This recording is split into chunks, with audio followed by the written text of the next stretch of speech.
Hello and welcome to Pushing Back, Ukraine Daily Brief. As the war enters its 1142nd day, these are the main developments from the past 24 hours. The update from the General Staff of the Armed Forces of Ukraine. Russia has lost approximately 930,210 troops in Ukraine since the beginning of the war. The number includes 1,210 casualties over the past day. According to the released Ukrainian figures, Russia lost 1 tank, 15 armored combat vehicles, 61 artillery systems, 1 multiple launch rocket system, 122 drones, 165 vehicles, and 2 pieces of special equipment. Germany announced provision of €11 billion in further military support to Ukraine up to 2029. Norway will contribute €822 million to equip and train a Ukrainian brigade, which is being built up together with the Nordic and Baltic countries. The UK announced a new £450 million military aid package for Ukraine. The package includes £350 million from the UK and £100 million provided by Norway, via the International Fund for Ukraine. The Netherlands announced €150 million for our air defence needs. In the last 24 hours, the Russians launched 126 combat clashes and carried out 56 airstrikes, including 56 guided bombs on the territory of Ukraine.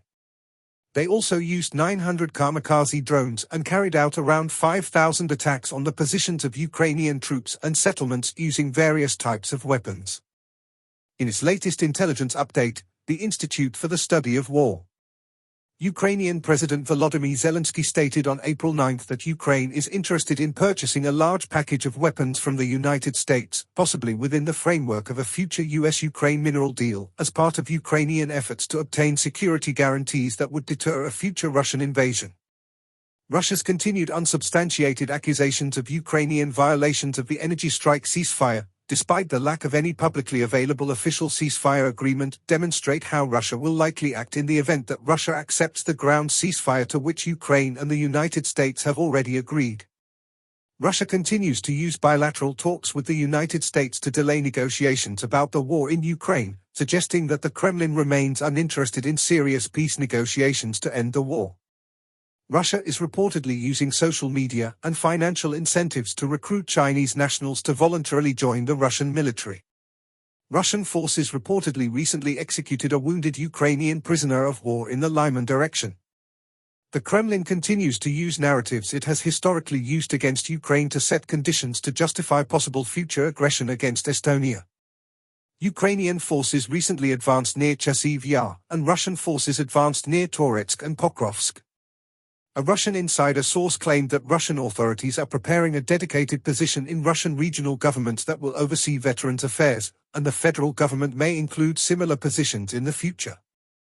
In President Zelensky's nightly address, he spoke about 3 key areas.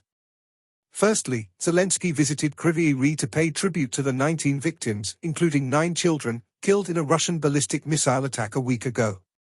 Speaking from a school shelter where 3 of the children had studied, he condemned the continued Russian strikes and highlighted the human cost of the war. Secondly, addressing the Ramstein meeting from Kryvyi Rih, Zelensky urged Ukraine's partners to supply additional air defense systems and missiles. He emphasized Ukraine's willingness to purchase systems if necessary, calling for immediate political decisions to enable protection of civilians across the country. Lastly, Zelensky announced 540 million hryvnias in new funding for electronic warfare and up to 10 million hryvnias in recurring support for frontline and border communities under constant attack. He met with local leaders and wounded soldiers, expressing gratitude to medical teams and reaffirming Ukraine's commitment to protecting every citizen. Thanks for following today's updates. Please don't forget to like and subscribe for more content. We'll return tomorrow with the latest news on the ongoing conflict.